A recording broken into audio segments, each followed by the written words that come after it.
अस्सलामु अलैकुम वरहमतुल्लाहि वबरकातुहू। बहुत से घरों में ऐसा होता है कि 3 भाई या 4 भाई सब मिलकर सिर्फ एक बकरा खरीद लाते हैं और सिर्फ उसी की कुर्बानी कर देते हैं। 4 भाइयों ने एक साथ पैसे मिलाए और एक बकरा खरीद कर सिर्फ उसी की कुर्बानी कर दी। बहुत से घरों में ऐसा होता है, तो क्या उनकी कुर्बानी अदा हो जाएगी या नहीं? तो आज इस गलत फहमी को दूर कर लें। ये बहुत बड़ा गलत मसला है जिसको लोगों ने सही समझ रखा है, और इस मसले को सही समझकर 3-4 भाई एक बकरा खरीद कर कुर्बानी कर देते हैं और ये समझते हैं कि उन सब की तरफ से कुर्बानी अदा हो गई। तो ये बात जहन में रखने की है कि ऐसा बिल्कुल भी नहीं है।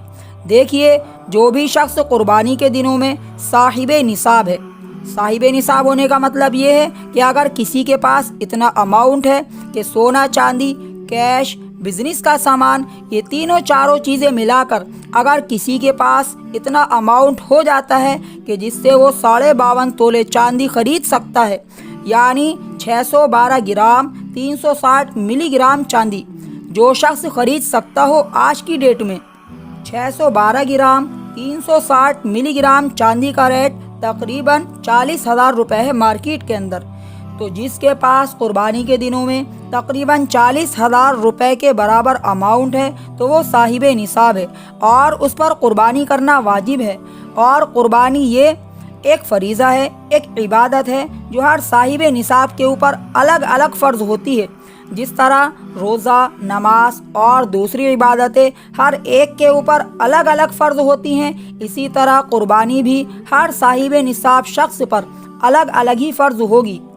जिस तरह से नमाज हर एक मुसलमान पर फ़र्ज़ होती है और उसी पर अपने ज़िम्मे की नमाज़ पढ़ना फ़र्ज़ है, ऐसा मुमकिन नहीं है कि उसके ज़िम्मे की नमाज कोई दूसरा शख्स अदा कर ले।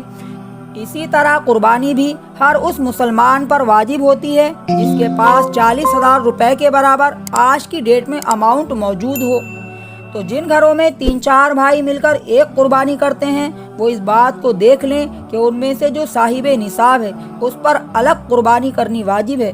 अगर 2 भाई साहिबे निसाब हैं तो दोनों पर अलग अलग कुर्बानी करना वाजिब है, और अगर तीनों भाई साहिबे निसाब हैं तो तीनों पर अलग अलग कुर्बानी करना वाजिब है। और अगर तीनों भाइयों में सिर्फ 2 साहिबे निसाब हैं और एक साहिबे निसाब नहीं है तो उस पर कुर्बानी वाजिब नहीं है। लेकिन हाँ, अगर वो कुर्बानी कर रहा है तो उसकी तरफ से कुर्बानी अदा हो जाएगी। इसलिए अगर घर में 5 लोग हैं और पाँचों साहिबे निसाब हैं, यानी 40,000 रुपये के बराबर पाँचों में से हर एक के पास अमाउंट है, तो फिर घर के पाँचों मेंबर्स पर अलग अलग कुर्बानी वाजिब होगी। मैं उम्मीद करता हूँ कि ये मसला खूब अच्छी तरह से आपकी समझ में आ गया होगा। इस वीडियो को आगे भी ज़्यादा से ज़्यादा शेयर कीजिएगा। दुआओं की गुजारिश है। अस्सलामु अलैकुम वरहमतुल्लाहि वबरकातुहू।